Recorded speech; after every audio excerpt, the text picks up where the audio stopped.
The Mystery of Dyatlov Pass. In January 1959, 10 experienced hikers, most of them students from the Ural Polytechnic Institute, set out on a grueling expedition into the Ural Mountains of the Soviet Union. Their goal was to reach Mount Otorten, a peak that translates in the local Mansi language to "don't go there." One member of the group, Yuri Yudin, fell ill early in the trip and turned back. He was the last person to see his 9 friends alive. Led by Igor Dyatlov, the group continued into the sub-zero wilderness. On February 1st, they began to climb a slope known as Kholat Syakhl, the Dead Mountain. As evening fell, they were caught in a worsening snowstorm. Instead of descending back to the safety of the tree line, they decided to pitch their tent right there on the exposed frozen slope. What happened next has haunted investigators for over 60 years. When the group failed to return by mid-February, a search party was sent out. On February 26th, they found the campsite. The tent was still there, but it was partially collapsed and covered in snow. When the rescuers looked closer, they felt a chill that had nothing to do with the wind. The tent had been slashed open from the inside. The hikers hadn't been broken into. They had been desperate to get out. Outside, in temperatures reaching negative 30 degrees, the searchers found footprints in the snow. They were the tracks of 8 or 9 people, many of whom were barefoot or wearing only a single sock. They were walking, not running, down the slope toward a forest nearly a mile away.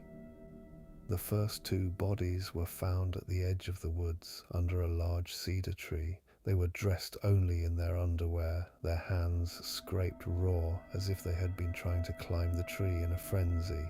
Nearby, the remains of a small fire were found. Between the tree and the tent, 3 more bodies were discovered, including Igor Dyatlov. Their position suggested they were crawling back toward the tent, trying to reach warmth before they froze to death.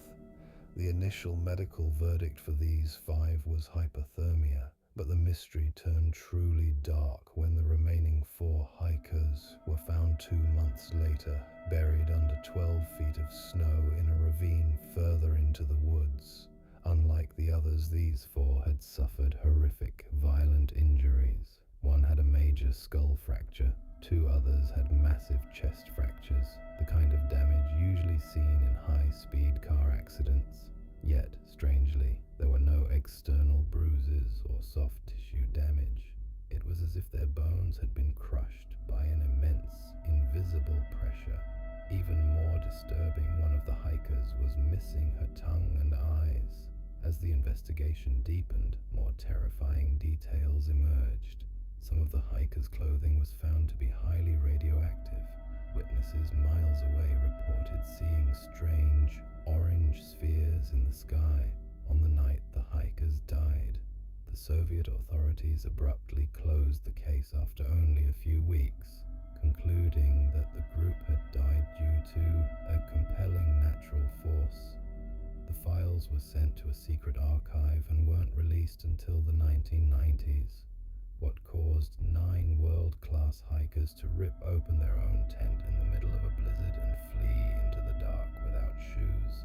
Was it a secret military weapons test? An infrasound frequency caused by the wind that induced a state of primal madness? Or was it something else? Something that waited for them on the Dead Mountain? To this day, the Dyatlov Pass remains a place of silence and shadows, a monument to a night where logic failed